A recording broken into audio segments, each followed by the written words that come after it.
Well, it's week 17, so if you're watching this video, hopefully you're in your fantasy football finals, or you're just a hardcore Hayden Winks and Josh Norris fan still watching this, even though you've been eliminated. We're going to go through the running back rankings and the tight end rankings. Did want to have a couple caveats right off the top. It is Tuesday morning, way earlier than we typically do this. Thank you to the NFL having 3 games on Christmas and then games on Saturday. So we have to record these rankings way earlier on underdognetwork.com. For those that know how to read still, I will be updating things. There's a lot of weather that I'm trying to forecast, 6-7 days into the future here. We've got injury reports coming down. So these are way too early rankings.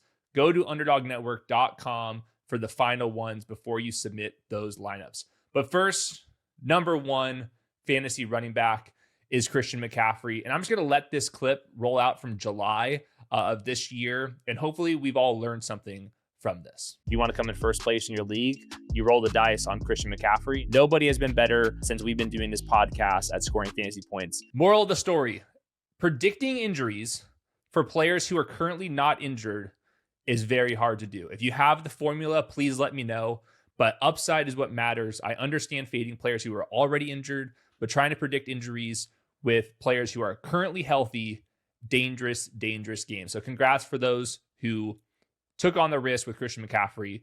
I'm assuming a lot of you guys that followed this channel drafted Christian McCaffrey, and you have obviously are going to be in your finals. Number 2, Jahmyr Gibbs. This one's pretty simple. Just right now, they're projected for like 26 points. We're not dealing with a bunch of weather. The Vikings defense is kind of up and down in how they play. So I'm just kind of sticking with where Jahmyr Gibbs has been over like the last month. We have not seen nearly as much David Montgomery. I can't explain why the Lions were so bad running the ball last week, but we also saw Jahmyr Gibbs in the PPR scam role as a backup plan. I think that the Lions' interior offensive line is just like not where it typically is. There are lots of injuries up front. But right now, he just kind of earned the right to be ranked really high. Number 3, Bijan, same thing here. Right now, the Falcons, it's not a great situation. They're only projected for 20.5 points. The Rams defense is coming to town. The games really matters for, the Falcons and their draft status, for the Rams pick, I should say, like near the top 12. But Kyle Pitts has been balling in the red zone. Drake London comes back. So I think that Bijan's like touchdown odds versus the other guys maybe slightly down, but at the same time, catching a million passes, ripping off these explosive runs, he's earned every single right. I just think that his matchup versus the other ones is slightly worse this week. Running back 4 is James Cook. I posted this over on Underdog Network. The neutral pass rate for the Bills over the last month, they're dead last, 37%, like way as an outlier right now. On top of that, this game looks like it's going to have like that snowy rain slop in the forecast. That might mean even more carries for James Cook. It is against the Eagles. I believe Jalen Carter, the defensive tackle, will be back. The Bills are only projected for 23 points. So I don't think this is going to be as crazy of a game for James Cook. That said, he's the running back 2 on running back 3 usage. So like the other guys in kind of iffier situations, James Cook just deserves the benefit of the doubt. And right now, in the Underdog Pick'em lobby, he's projected for 104.5 total yards. Anyone projected for over 100 deserves top 5 love. All right, maybe a slightly bold call, but I don't know why that even would be the case. Travis Etienne just been a fantasy running back 1 for a very long time. This month, he's a running back 5 and running back 11 usage. No Bashal Tutin with that finger injury. We've seen him absolutely go crazy as a receiver after Tutin left 2 weeks ago. Scores another receiving touchdown in this one. If Jacksonville can put up 34 points in Denver, we should feel really good about this situation.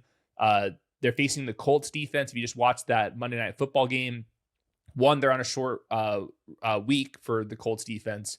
Number 2, they're just not very good at this point. So Jacksonville's projected for the 5th most points on the week. It's all Travis Etienne, just a little bit of LaQuint Allen and pass protection.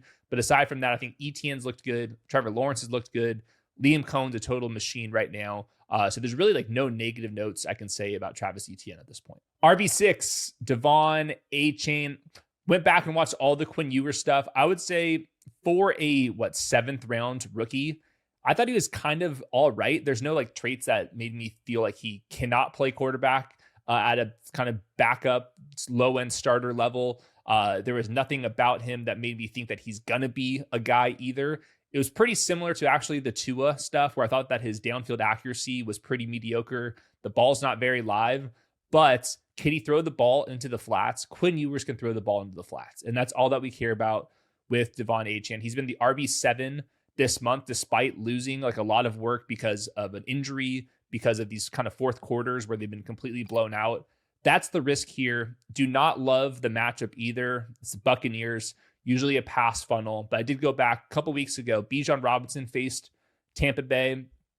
In that game, Bijan had 8 of 11 targets caught for 82 receiving yards. I wouldn't be surprised if De'Von Achane has a big game as a receiver in this one.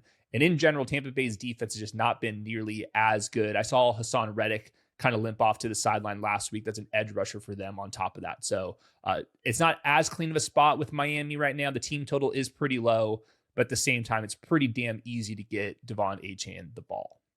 RB7 is Chase Brown, only at 82.5 total yards in the underdog pick'em lobby.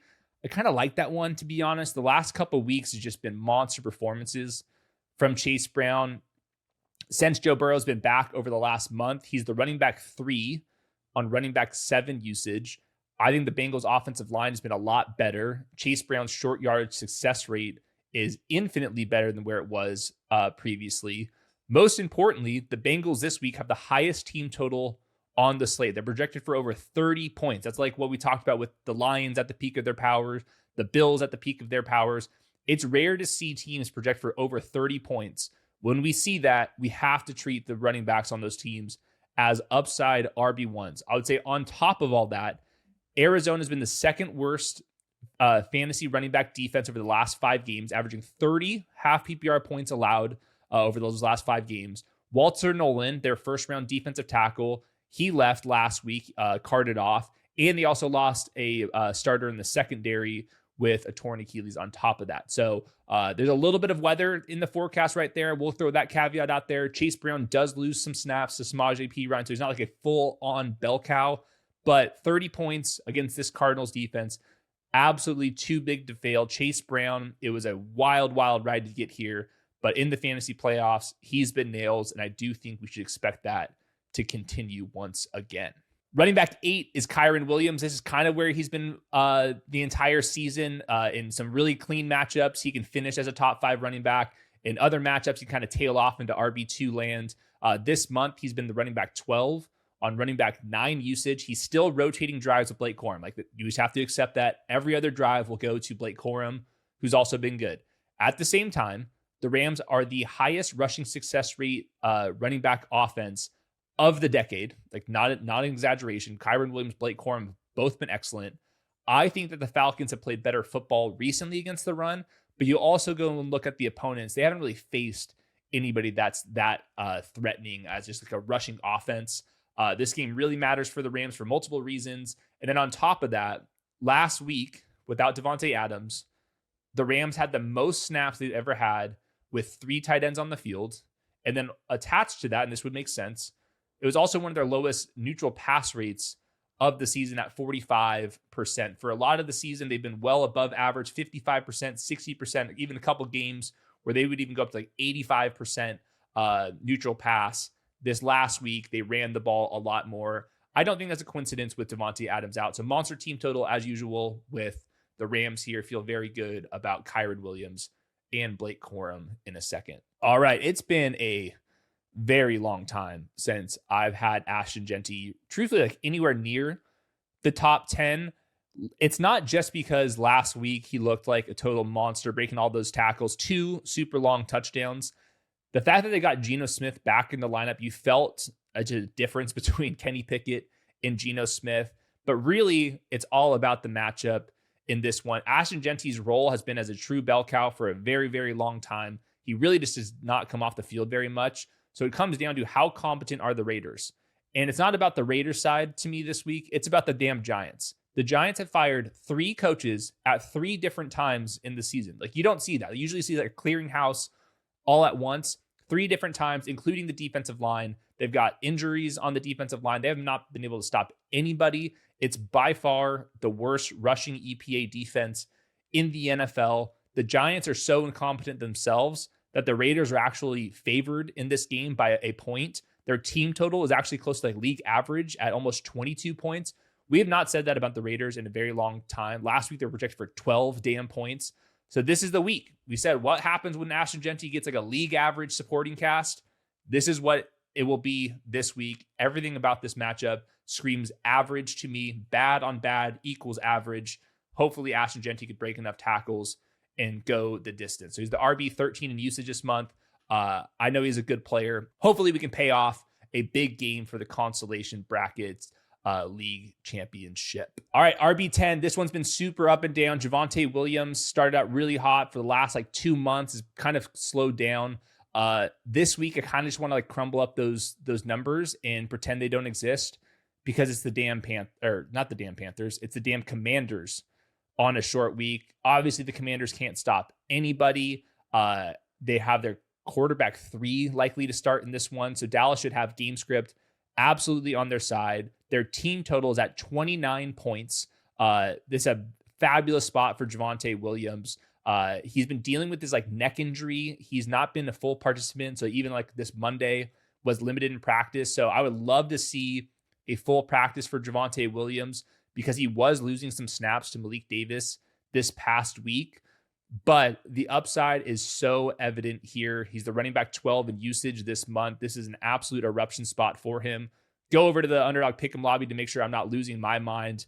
I'm not. He's projected for 16 and a quarter half PPR points over there. So if you believe me, lock him in as a top 10 running back. If you don't believe me, use promo code the show, play 5, get 75. You can take the lower on Javonte Williams at 16 and a quarter fantasy points. Running back 11, Saquon Barkley. He's projected for 99 and a half total yards. We saw that spin move and then broke it to the house. That was awesome. Saquon Barkley looked like a superstar this last week.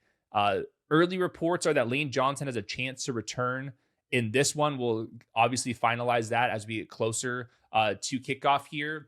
But I think the Eagles offense has felt a little bit better since Nick Sirianni has went out and helped their offensive coordinator. That happened about 3 weeks ago. A couple wrinkles here and there that I've liked some of their adjustments. The Bills' run defense has been really, really bad. I will just note that the team total for the Eagles is only at 20 and a half points. They're on the road. The Bills play a really like controlling game style on offense, really slow pace like I talked about. So sometimes like the other team just does not have the ball enough to like really rack up a bunch of fantasy points. There's also going to be some like rain, snow nonsense in the forecast. So I'll update all that as we get closer. So individually, a good matchup for Saquon Barkley. Zooming back out, team total is low.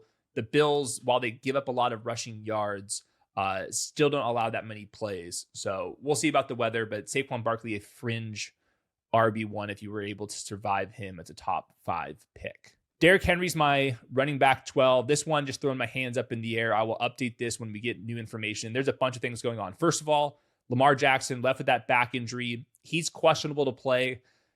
I don't know what the hell is going on with Lamar Jackson. I can tell that Harbaugh is really frustrated with Lamar and his ability to play through injuries. You can just see the timeline throughout the last like couple of years where Harbaugh thinks he's going to return. Lamar Jackson can't go. We saw that practice report from earlier this year. Harbaugh said it was just a bruise and he's day to day. His teammates said that Lamar Jackson was barely able to move. So I have no idea what's going to go on here. Obviously, if Lamar Jackson's going to play, I would move Derrick Henry up. It is December. We've seen his numbers go all the way up. This is assuming he's not going to play. Their team total is only at 19 points right now, which makes me feel like the people betting on this do not believe that Lamar Jackson's going to play. Will say the Packers don't have Micah Parsons, don't have a defensive tackle and Devontae Wyatt. So yeah, we'll see about Lamar. Something's in the water though with Baltimore right now. I just don't understand why Harbaugh and Lamar don't seem to be on the same page with all this. Another one, don't know the status of it. TreVeyon Henderson, I figured let's assume he's going to play and then we'll make adjustments if he does miss. Concussion protocol, about 50-50 chance for him to return. This one I've comped him the entire season.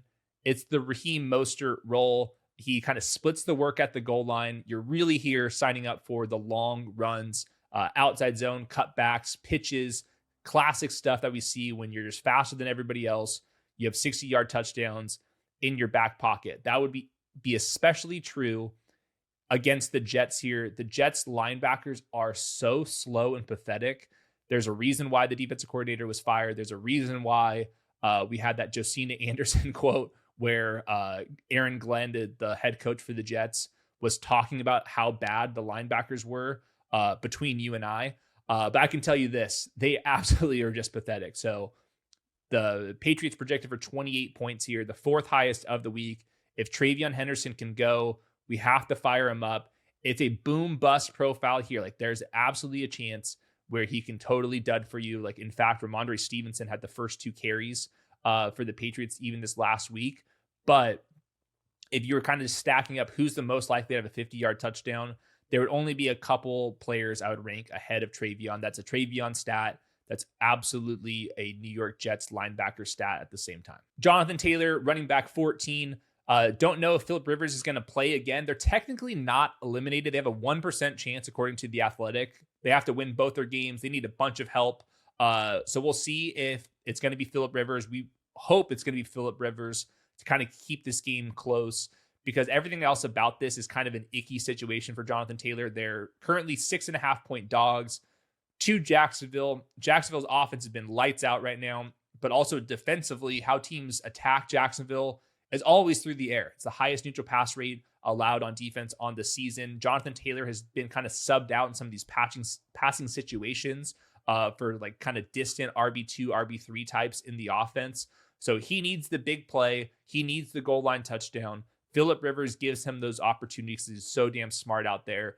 We'll see if they go to Riley Leonard or Anthony Richardson to kind of close out the season. But hopefully that 1% chance of making the playoffs allows Phillip Rivers to do one more dance out there. Jonathan Taylor's been more of an RB2 with upside than a surefire RB1 over the last couple of weeks. Take a quick moment.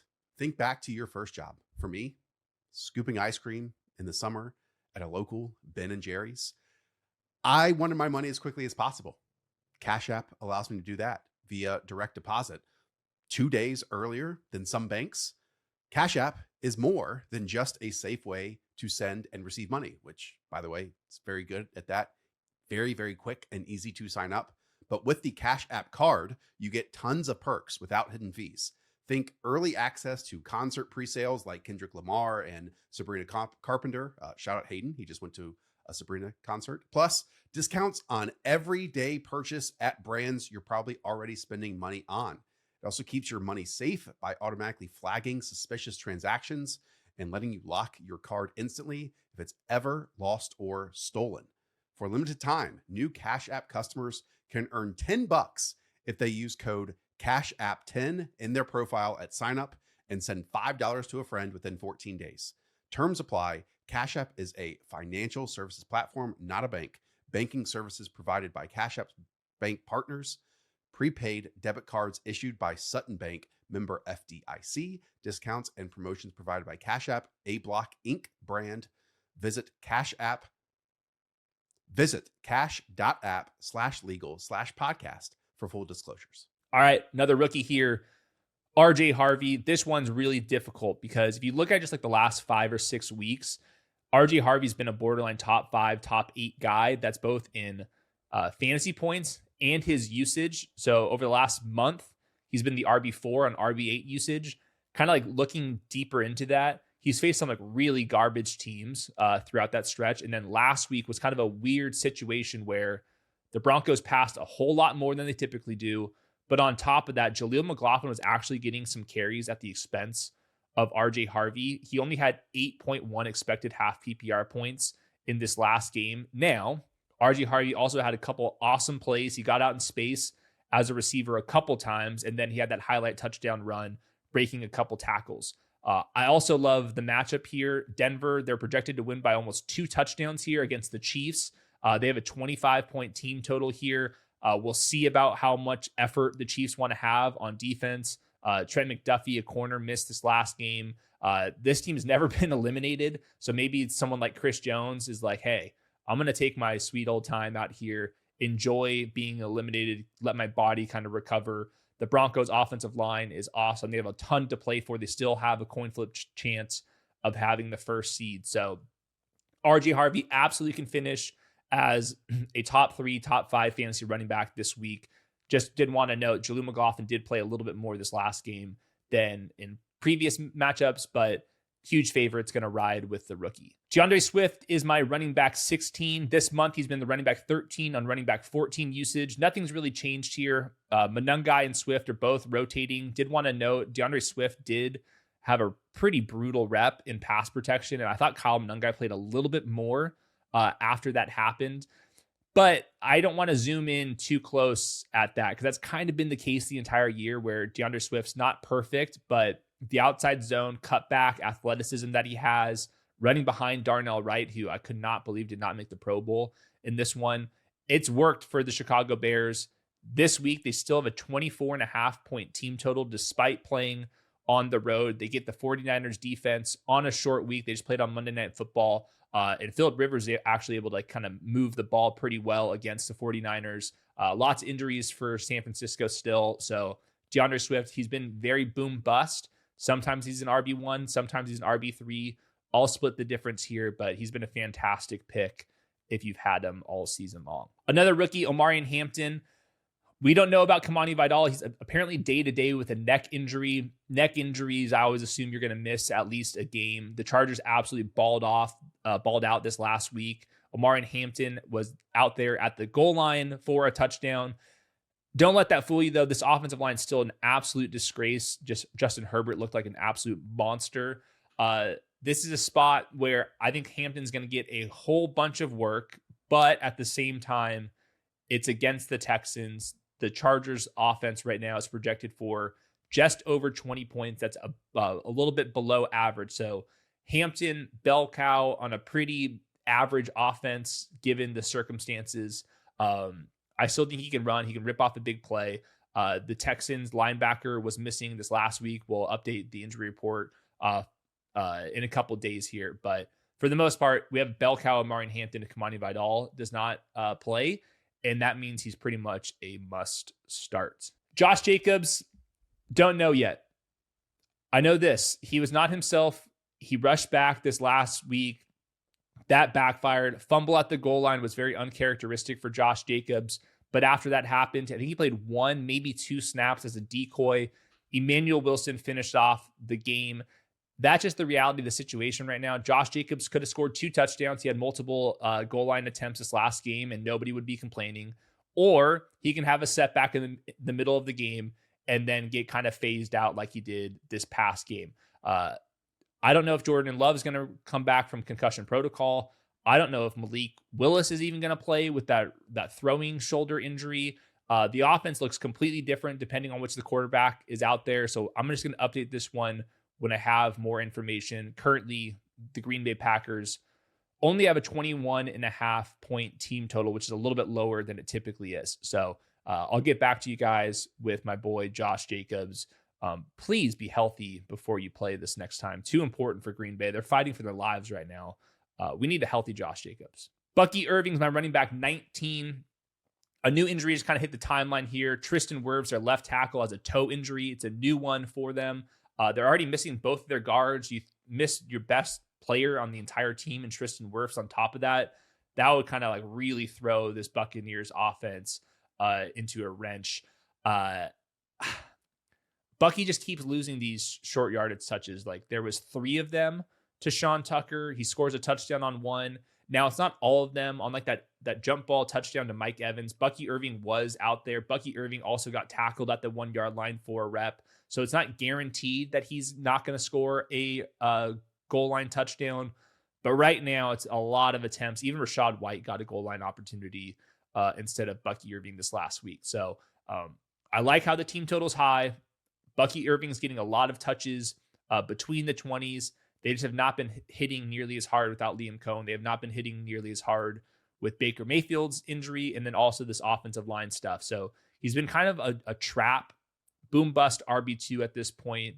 Buccaneers offense just kind of feels pretty mid due to all these circumstances. Aaron Jones, I'm expecting a bell cow role here. Jordan Mason, ankle injury, carted off. I'm guessing he's just out for the season. I'm not expecting J.J. McCarthy to play either because he did not practice with that hand injury. Ryan Kelly, their center, picked up his 3rd concussion of the year as well. So we're losing a lot of bodies with the Minnesota Vikings. That said, in that kind of same scenario last week, Aaron Jones did have a season high 16.2 expected half PPR points.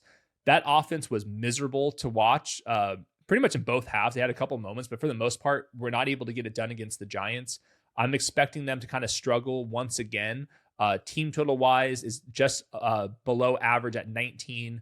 You get the Lions defense, who's also banged up, but I don't know, man. Aaron Jones is out there a ton. He's got like in-game injury risk himself. But his role is kind of too big to fail. He just has not been nearly as effective. And I think it's going to be difficult when you got Max Brosmer on a short week with the backup center. You can see how this game kind of just gets sideways for the Vikings, but it's going to be him and my boy Xavier Scott. And hopefully that means Aaron Jones goal line attempts this time around. Back to back with the Steelers running backs. Want to do a little bit more research throughout the week on this one, but both these guys had awesome outings this last time around. Obviously, Jaylen Warren scores 2 45-yard touchdowns this last game, and then Kenny Gainwell also has a 45-yard touchdown. And I wanted to highlight that one specifically because you watch Aaron Rodgers, who had Kenny Gainwell, there's only 10 seconds left in the half, say, get out to this outside right now. And he knows that he has man coverage out there against Alex Anzalone, a linebacker. Aaron Rodgers goes to like the backside immediately and just throws an absolute prayer to Kenny Gainwell, who comes down with it and scores. But when he comes back to the sideline, there was a video where Aaron Rodgers turns to Kenny Gainwell, goes, "You fucking baller," and was like super stoked. And this has just been kind of brewing with Kenny Gainwell for a while now. So over the last month, Kenny Gainwell's been a top 15 asset. That's even in half PPR and full PPR. I think that's even more true. DK Metcalf, we know he's going to be suspended for the next 2 games as well. So Kenny Gainwell, the PPR scam. And then Jaylen Warren has been rock solid. He's been the running back 14 and running back 18 usage this month. Now, so like, why do I have these guys lower than typical? It's because the Steelers are projected for 19 points. They get the Cleveland Browns in this one. That's just going to be a sloppy game. I don't even have to pull up weather.com for this one. Cleveland on December 28th. I know what the weather is. It's shit. And I'm expecting it to be a very running back heavy game plan once again. I will acknowledge Aaron Rodgers playing probably the best ball since he popped his Achilles. So I think both these guys are absolute must starts here. And I really don't see that much of a difference between them and let's say like TreVeyon. I think it's pretty much a big flat tier down here. All these guys are awesome flex options if you can.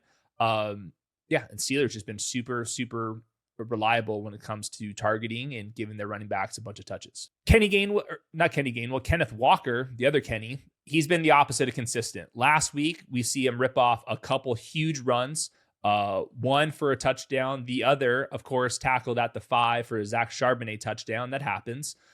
He's still not going to be playing in the 2-minute drill. But we know that Kenneth Walker can rip off some big plays, and his odds of ripping off a big play are higher when they're projected for 25.5 points. They're also higher when you're facing a Panthers defense that's just really bad at linebacker right now. So you know the story, boom bust. He can finish as the running back literally 42 on the week. He can also finish as the running back 6 on the week as he did this last time around. So flip a coin. You guys tell me if you have a better read on this Kenneth Walker situation. No 2-minute drill, kind of can get phased out of games. But if you are going to pick your spots here, 25.5 team total is on his side. Tony Pollard, another one where do you want to ride the hot hand? I would totally understand it. If Tony Pollard was the reason you are in the fantasy finals and you want to say, I live and die by Tony Pollard, awesome. I think it's the same tier as a bunch of the guys we just talked about. The reality of the situation is last week, Tyjae Spears did get the only inside the 5-yard line carry of the game.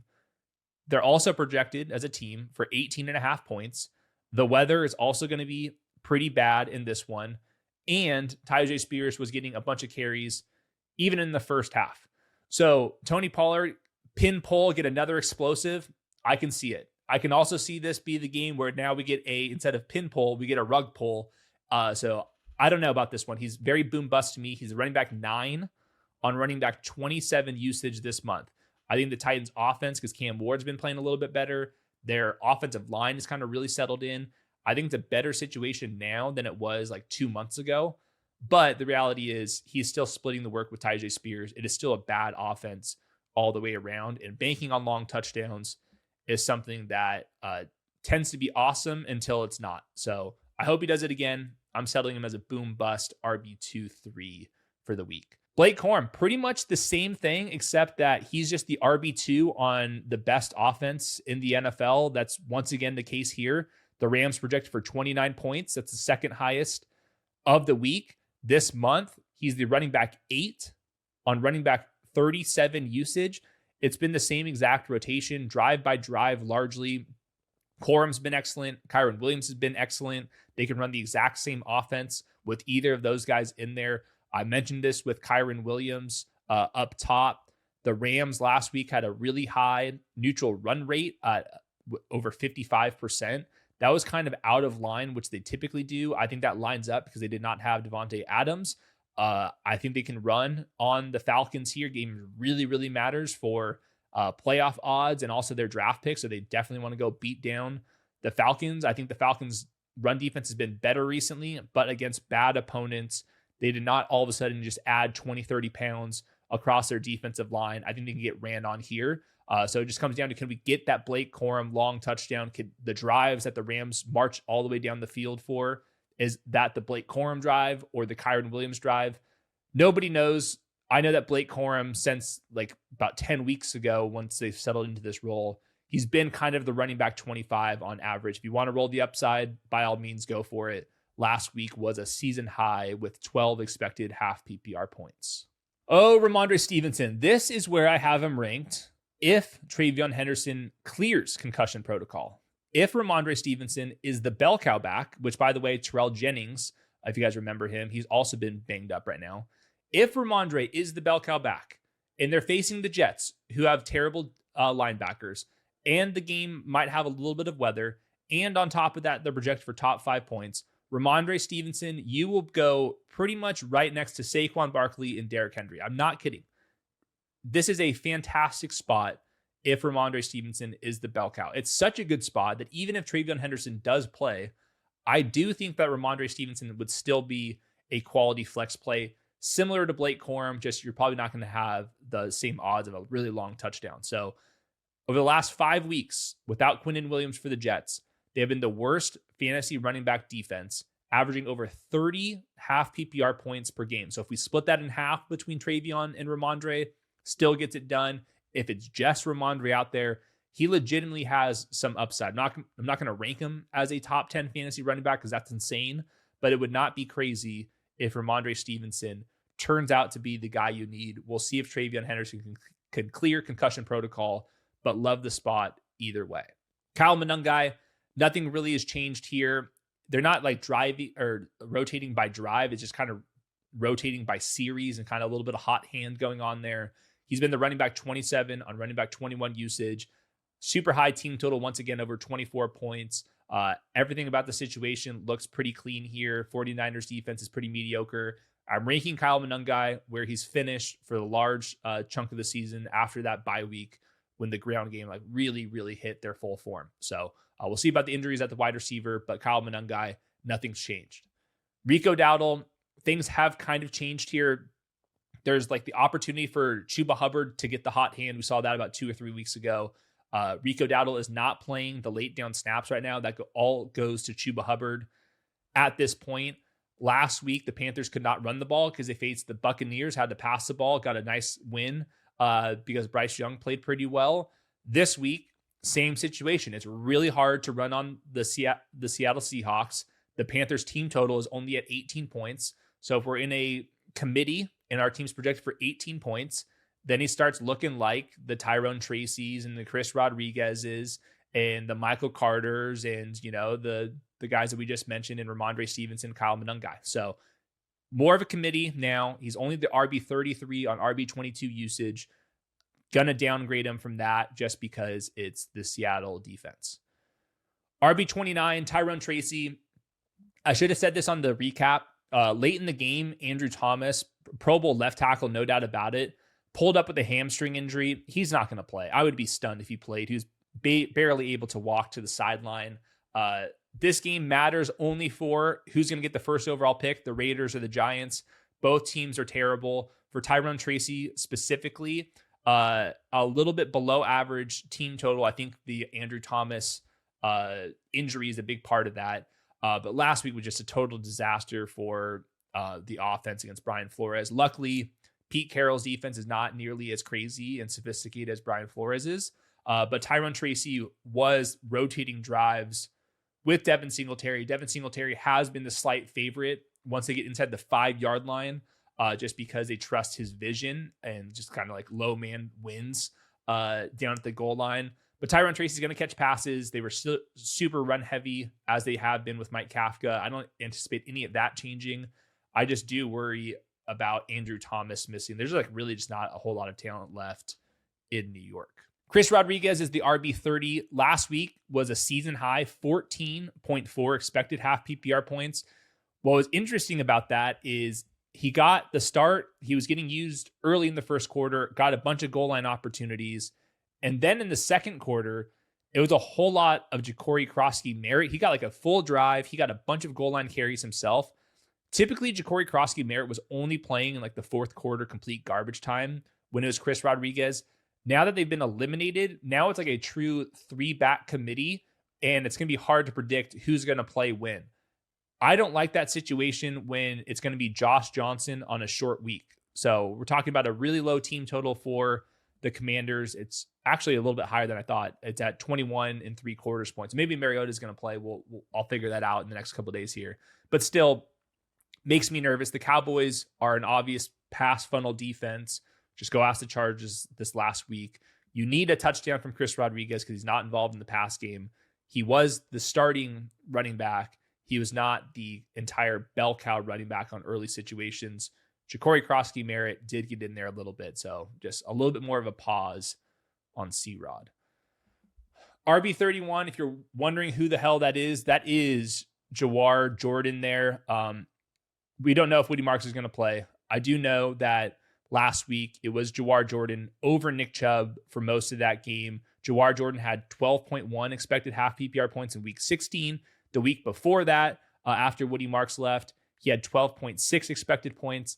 That's enough to get you in the flex category. I will say Texans just run blocking is a total disaster. They're better in pass protection than run blocking. Maybe Nick Chubb plays a little bit more coming off of that rib injury, but it would be a tandem backfield if it's just these two on an offense I really don't trust right now against the Chargers, who have been the best fantasy running back defense over the last 5 weeks. Texans only projected for 19 points. So even if Woody Marks comes back, I'm just not going to have a very aggressive ranking on any of these guys. I think most likely scenario would be a committee on a pretty bad offense given the matchup.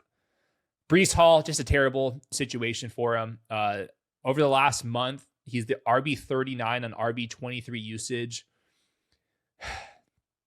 This week, they're projected for 15 points. Like, what am I supposed to do with this Brady Cook stuff? He can rip off a big play at any point, but the situation is just so terrible right now. And what I was kind of anticipating would be that Breece Hall would at least catch passes in like negative game script. Like, remember all those like off-season videos where just like, oh, Breece Hall is going to catch all these passes. Like, we're not trading you because we love you. We're going to give you all these receptions, get you out in space. Like, have you guys seen any of that? Like, we had like the one touchdown on a screen, but aside from that, it's been super quiet for Breece Hall. So they're projected to lose by like 2 touchdowns here. I mean, really terrible situation. And on top of that, Isaiah Davis is playing a little bit more than you'd like as well. So not looking good for Breece. Michael Carter, he's the early down guy for the most part. I will note that Corey Kiner did get a full drive in the second quarter. Mario DiMercado, he was still in the pass game role, so it's a little bit more of a 3-back committee. Last week was only 7.4 expected half PPR points to Michael Carter. If I was told they're getting a goal line carry. I would say it's probably going to Michael Carter. He is projected for 69.5 total yards in the pick and lobby, which is the exact same as Tony Pollard. So once again, kind of a pretty big flat tier in RB3 flex land. That's where I'm going with Michael Carter. I'd be pretty surprised if it's Amari DiMercado back from the dead here. I think it's going to be Michael Carter on early downs until the season winds down. And as a reminder, it's 3 backup offensive linemen for Arizona at the same time. It's also the Bengals' just completely inept defense. Zach Charbonnet, what's there left to say? You know the deal with Zach Charbonnet. Nothing's changed there. 2-minute drill, get some goal line touches. This month, he's the RB34 on RB34 usage. Where do I rank him? RB34. Audric Estimé, maybe a little bit more fascinating of a conversation. We'll see if Alvin Kamara picks up the phone. Assuming he does not, Estimé was technically the starting running back, but the second play of the game was a Taysom Hill running back carry.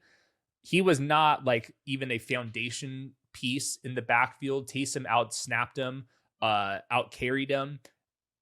In like goal line situation, it was all Taysom Hill. We had like a bunch of nonsense with Taysom, and that started in the second play. So this was not like some just hat tip your last game in the Superdome. We're going to give you a bunch of touches in the fourth quarter. This was like kind of a game plan thing, and it was actually kind of working.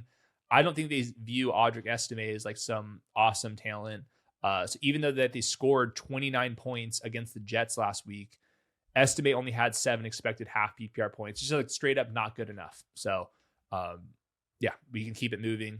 Isiah Pacheco, I mean, dude, the Chiefs, I can't believe I'm even saying this. The Chiefs are projected for 12 points, man. 12.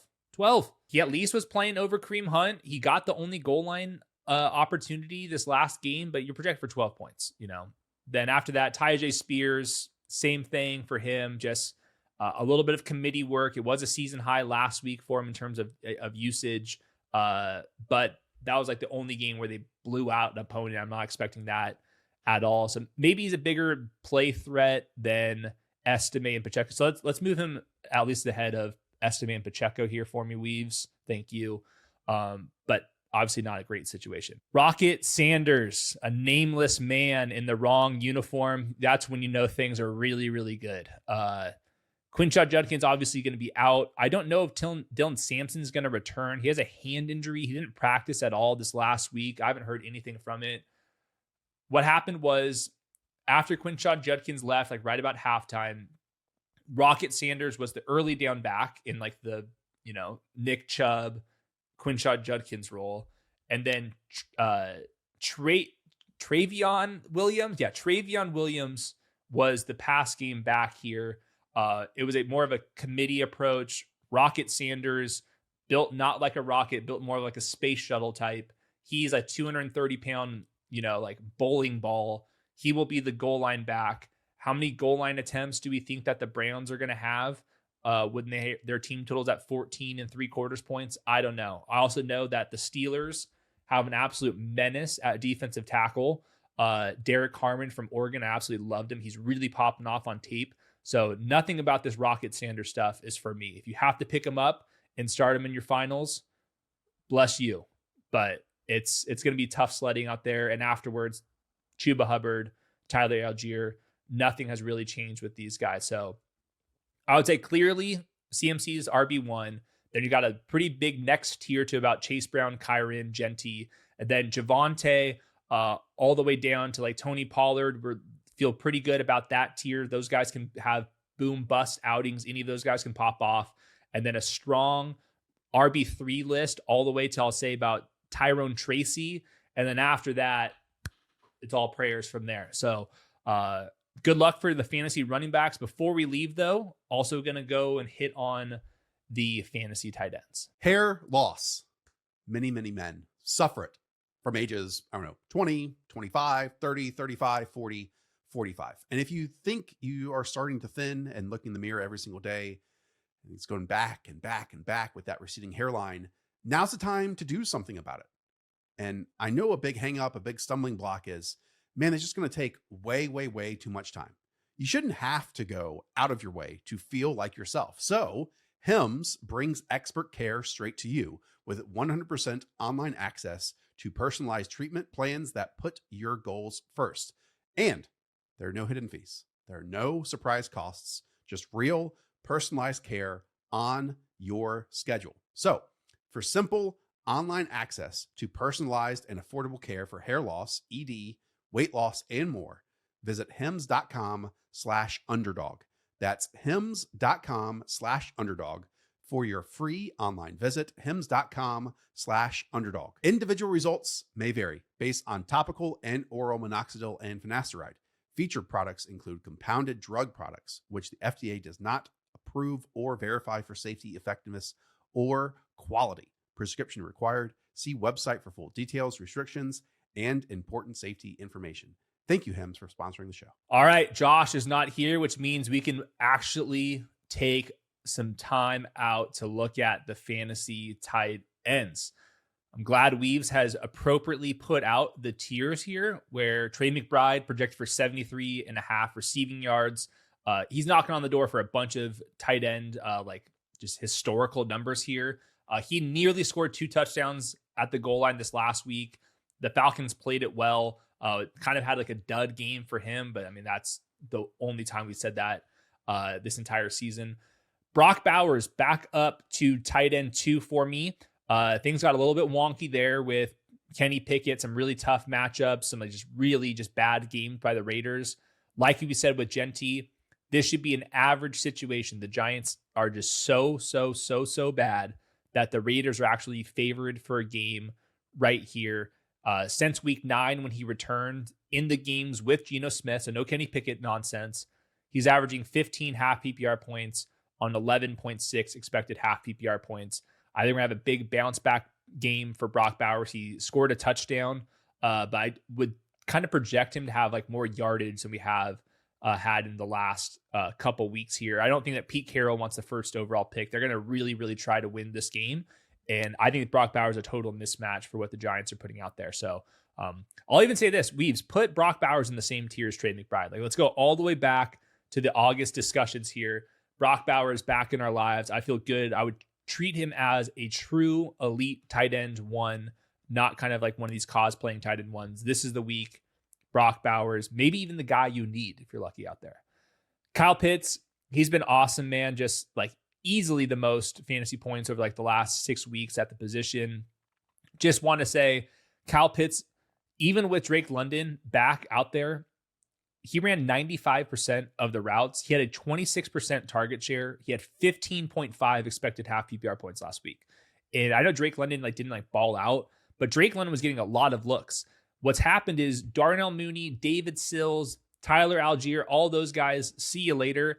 The ball is going to Kyle Pitts because it freaking works. So his touchdown was a motion at the snap against man coverage against the linebacker, run across the field, just run right by everybody for a touchdown. He also had a screen reception. He had like a little flats dump off of play action.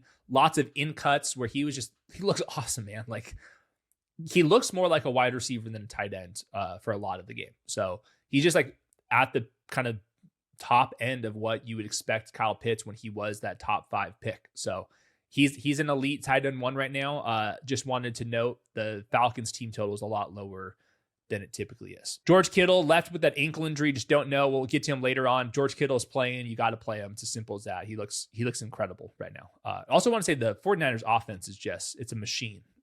Brock Purdy looks healthy. Trent Williams looks healthy again. CMC is the healthiest man I've ever seen. So got to start George Kittle if he's out there. We'll see. Harold Fannin, same thing, man. This month he's the tight end 3 on tight end 3 usage. David Njoku has been out with that knee injury. Over the last 3 weeks without Njoku, he's averaging 14.2 expected half PPR points. Expected points. Like, you just don't see that type of usage. That's like Trey McBride level workload. It's a scam of the year. I mean that as a total compliment because it absolutely works. They have no other way to move the football. I think it's especially true without Quinshon Judkins. I really do not like the Shedeur Sanders tape, but I really love the Harold Fannin tape out there. So he's currently the tight end 6 all time among rookie tight ends. He has a chance to pass Evan Ingram and Kyle Pitts this week. And then Keith Jackson is also in line to be passed up. So there's a chance Harold Fannin finishes a top 3 tight end rookie all time on this terrible Browns offense. Is an incredible football player. Next tier is kind of like Hunter Henry, Dallas Goedert, Juwan Johnson. Hunter Henry, like we said, with the Jets running or linebacker group in a total disaster situation, super high team total. He's been a tight end 5 in usage. On top of that, he looks good. Dallas Goedert got fed a bunch of like under center play action targets a couple weeks ago, scores a touchdown on a broken play with Jalen Hurts. But the fact that we're doing under center play action, you do see a lot of kind of like flat routes, some kind of big leak routes to tight ends specifically on those. If we get back to that, I think that'd be good news for Dallas Goedert. I don't think that the linebacker play for the Bills is very good. So maybe a better way to attack them through the air is with a tight end versus with receivers, because they have better corners at this point. Juwan Johnson had a really monster game last week. Lots of underneath receptions for him. They weren't like manufactured, but they were kind of like first or second reads, high-low situations. Tyler Shuck's playing excellent football. All the Taysom Hill usage is more as a running back, not a tight end there.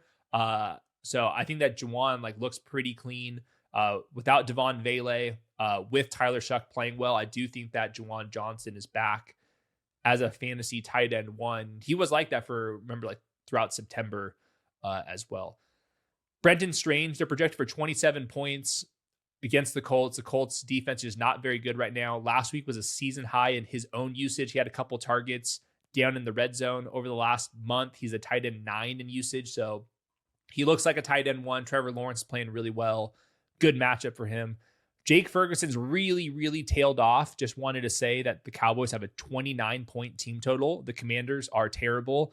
I've seen Bobby Wagner be picked on with either running backs like Travis Etienne or with tight ends like Dallas Goedert's beat him a couple times. I do think that it's a total mismatch. Could you get Jake Ferguson going this week? I would kind of, roll the dice there. Speaking of Taysom Hill, this is the one I want to break down the most because he's the guy that you can probably pick up off of waivers and potentially start. The debate is with Taysom, was last week's usage because it was his last game in the Superdome, or was he being utilized as a running back because they're on to their 4th string running back who just got to town and they don't actually trust him and they think that Taysom Hill gives them the best opportunity to move the chains? That's the debate. I'm going to go off of what I saw last week, which he started the game. The second play was a running back carry. He had under center, normal outside zone pitches, you name it, as like a normal running back. He also had a quarterback sneak or 2. He had a wildcat quarterback power run. He had a running back screen. He had a wide receiver screen. He even had a tight end wheel route. He had a fake punt, 4th down conversion. And then just for fun, in the 2-minute drill, and I think this was probably just for show and for some record breaking and Superdome excitement, he had that garbage time post route to Chris Olave. If he's going to be treated as a running back, in last week's season high 13 expected half PPR points is here to stay. He has like legit upside, especially all the short yardage stuff does mean he has a chance for a goal line touchdown. It's obviously risky. Like, it's Taysom Hill in 2025. We absolutely know what we're signing up with. Does he have legitimate upside that a lot of the other tight ends don't? I think it's kind of true. So I'm going to read Nick Underhill, see what he has to say about this one. But Taysom Hill is like an intriguing guy. Maybe you pick him up for now and then we kind of like read the tea leaves a little bit more and then see if we're actually going to start him. But I do think that he's pretty interesting. Colston Loveland, don't know about Roma Dunze and Luther Burden yet. So I'm going to have to circle back there. Without them last week, he didn't have a big game, unfortunately. Was targeted in the end zone, was missed there, had a reception called back because of a penalty, but was not getting like the manufactured touches I thought he was going to get. So that was disappointing, a bad read by me, but he was out there for 80% of the snaps. Caleb looks awesome. This is in beautiful California weather in the Bay Area against the 49ers, who are just really bad on defense right now. Super high team total. So Colston Loveland, I still believe in you. He's a tight end 7 since week 9 as well. Dalton Schultz, he's been playing better than this, a lot better. Tight end 7 on tight end 6 usage this month. Basically a full-time route runner. Lots of scramble drill receptions for Dalton Schultz, including in the end zone for a couple times here. Harder part, the Chargers. You got Dion Henley, Derwin James at linebacker, safety, super low team total, so moved him down. Colby Parkinson famously busted this last week here, but at the same time, ran a route on 70% of the dropbacks. He ran a route on 4 of 7 red zone dropbacks as well. He's 6'6". The Rams are projected for 29 points. They had the highest 3 tight end usage of the season last week. No Devontae Adams. They're the second highest team using tight ends in the receiving game this month. He's a tight end 8 on tight end 11 usage this month, even with last week's dud. Hoping for a touchdown. That's the reality with Colby Parkinson. The Rams do score a lot of touchdowns. Darren Waller's kind of the opposite. We're hoping for a bunch of receptions because you're playing for the Dolphins with Quinn Ewers.